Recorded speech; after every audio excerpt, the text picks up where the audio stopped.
Hi, my name's Jim Maley. I am lucky enough to be the mayor of the great borough of Collingswood, and I wanted to do a little bit of an update to tell you where things are with the LumberYard project. We've done a few of these updates, and we've really found this is the most effective way to explain where we are without 7,000 words, and the writings never seem to exactly match what we want to convey.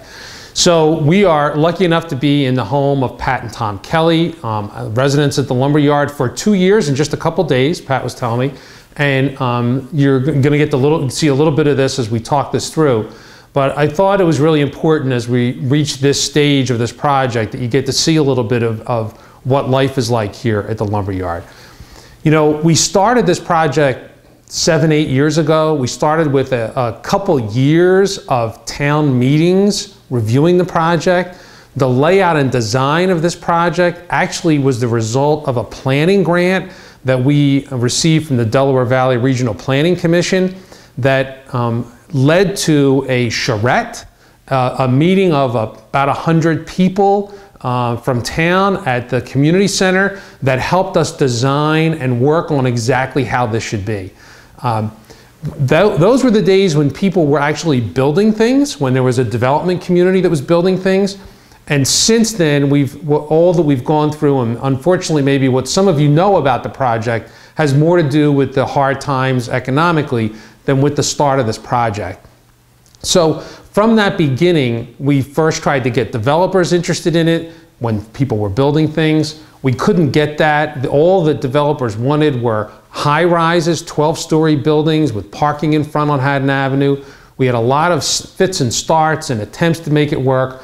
And we finally decided that the way to cover the environmental costs that were here and to get something that was of a scale that fit in with our Haddon Avenue downtown was that we were going to have to be very deeply involved in it and really develop this project ourselves. And you know, of course, those years of planning, we got started, the first building sold out in 6 months, and then the world changed. Then the economy hit, this thing they called the worst housing recession in the history of the world. And for the last couple of years, it has hit us. We've been working hard to overcome it.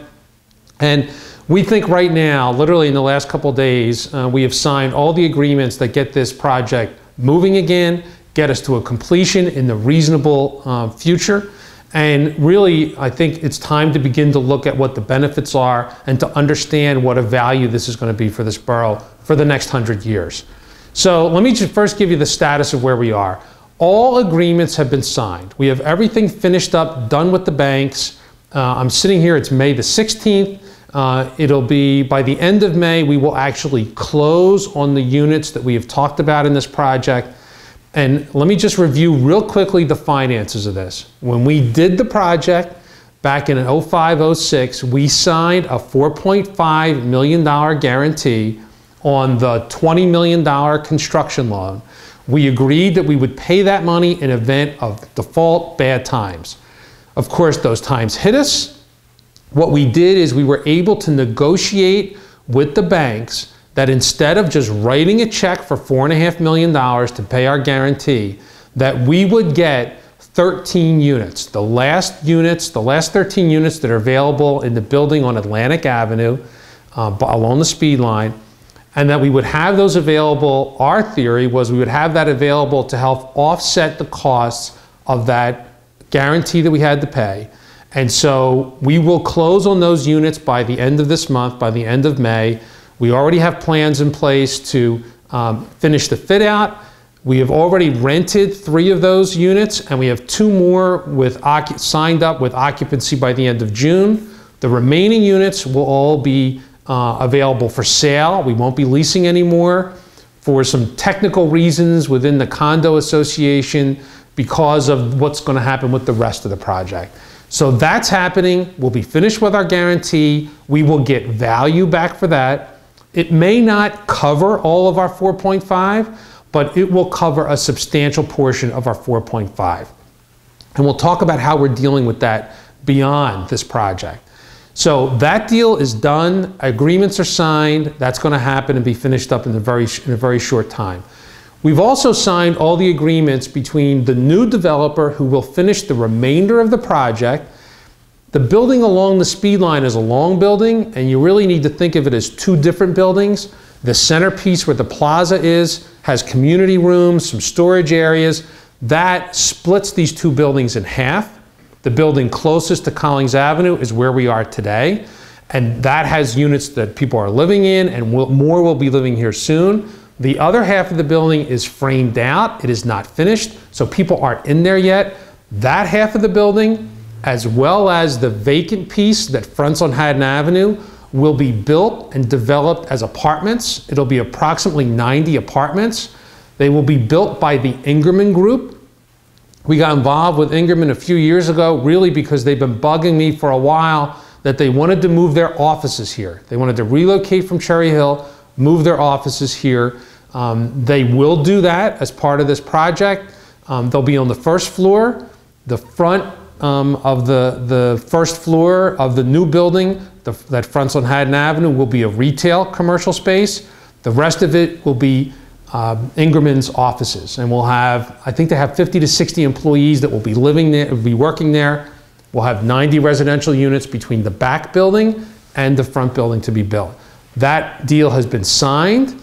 They'll have to go through their approvals with the town, with the state, and we expect construction to begin on the back building, certainly by the end of this year, because it's all interior work to be done.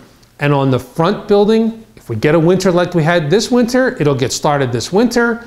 If we actually get some snow and some not great weather, it may be held off to right at the break of spring to get things started on the vacant piece. So that deal is done. We're ready to roll with all that. So as we go into this next phase and go over these rough years, get finished up with these rough years, I think it's important to note, it's funny the timing of this. The Wall Street Journal ran an article in the last couple of weeks about the value of transit villages, and especially with the economic times we've been through, how there's been a great resurgence that people are looking more and more at rentals, people are looking more and more at housing that is close to transit, that it's kind of a catch-22. The hard times have been difficult for us, but the hard times have really made this project even more attractive than it was before the hard times. So it's a bit ironic, the scars that we all have from this, I could have probably done without, but it's where we are today, and we've got a project now that I think is going to be even more attractive. I know from Main Street Realty's been doing our sales here. They have a lot of interest, really waiting for financial issues to get tied together to finish this up. So that's a little bit about the finances. That's where we are in this project. I need to just touch with you real quickly about Moody's, okay? And Moody's, back in September, dropped their house on us with a 5 or 6 grade downgrade. Moody's, we are still at a junk bond rating. They have not increased our rating. I still maintain, as I did the first few days when this came down, that they are dead wrong. We were able to do everything that Moody's said we could not do. We raised the money and issued a bond at the beginning of May at a 4.95% rate. If we had been investment grade, that rate would have been 4.5%. So it cost us some more, but it wasn't like we paid double, triple credit card interest or anything like that. It was a reasonable increase given where our rating is. Moody's, we met with them earlier this year and then literally sat in a room with their analysts, and they told me there's really no question about the borough's ability to pay this debt. Even if it sells no units, there's no question that we'll be able to pay this debt. But they're concerned that we may not be able to sell our note at market. So of course we said to them, well, the only reason we won't be able to sell our note is because of your rating. So their rating, and the reason we're left with after 6 months is their own rating is the reason we would not be able to get the market. And the fact that we can't get the market is the reason why their rating is what it is. It's ridiculous. As I pointed out before, they stated our guarantee was $8.5 million. It was $4.5. They cited to things like our population has dropped. We pointed out to them how we had gotten rid of almost 50 homes deliberately because of flooding issues, and that accounts for the 500 people that we've lost. They pointed to things that our budget over 4 or 5 years had a big drop in its surplus. We were using a lot of that surplus. We pointed out to them that that surplus was created from the profit of the Parkview project, and that reduction in surplus wasn't because we couldn't pay our bills. It was because we were returning to people through the Pride grant $150 a year over those years. Even with all that, Moody's has not yet changed the rating. I expect that they will. You should know that this is a national issue. I'm speaking in a couple weeks at the conference of the Bond Buyer, which is the publication in municipal finance. They've asked me up in Manhattan, they've asked me to come speak specifically about what we've gone through with these ratings. So it is a topic that is very important nationally, and there's about to be federal oversight, and I think there'll be some changes in the way this process works. Moody's has put out some press, just their review of municipal debt. They lump us in with places like Harrisburg, Pennsylvania, which has defaulted on over $50 million of debt. They have not been able to pay bondholders over $50 million in debt. They lump us in with Harrison Township in North Jersey, where Red Bull Stadium, there's a $50 million liability that the town cannot pay. And the town is a distressed city. They get extraordinary aid from the state, and the state has been very involved in keeping them afloat. We have no such issues. Our budget, we have added to our surplus this year. The cutting that we have done over the last several years, things like we've reduced our full-time staff by almost 25% over the last 4 years. We have, in this year's budget, the biggest capital budget we have ever done, $900,000 to fix our streets, to get things in order. We are in great financial shape for where we are, for where the economic times are today. But we have weathered the storm. It is in good shape. This project is on good footing. Moody's will eventually change the rating. They can't do it too quick because it'll put in question what they're doing all over.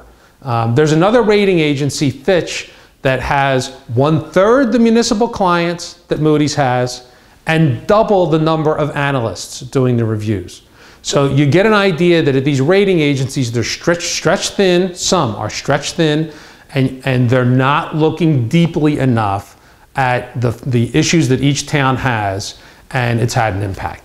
So that's Moody's. We think that's going to get fixed. And frankly, at this stage of the game, it doesn't look good for us, but it's not affecting our operations. And we are moving ahead with this project despite Moody's. The plan I've gone through with you today is exactly the same plan I announced publicly in the end of August of last year.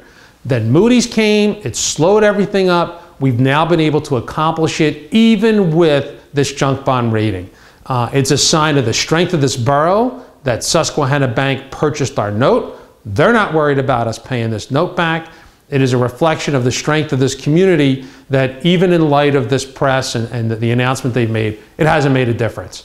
So I want to just finish this by telling you that this project, even with these rough years we've had, is not going to have an adverse impact on us. In fact, it's going to have a very positive impact on us. We're going to have more people living oriented to this avenue. They will be shopping there more. They will help the regular demand for better businesses, for more of a variety of businesses, and it will add to the whole fabric of the community of Collingswood in a way that we do believe is going to be positive, not only for us this year and next year, but for decades to come. Forbes magazine, the end of last year, declared us one of the most transformed communities in America. There's no doubt about that. We are. It's because of the work that you've all done, the support that you've given us to get over these tough times. We're looking forward to some great times. Thank you for your encouragement, for your patience. Always happy to answer any questions. There's a lot of moving parts in this, but I think that we're now on the road to stabilize this project and begin to move it upward. So thank you for your time. You can contact me off our webpage. We'll continually try to give you updates on this so that everybody knows exactly what's going on. Thank you. Have a great summer. We'll see you at the Mayfair.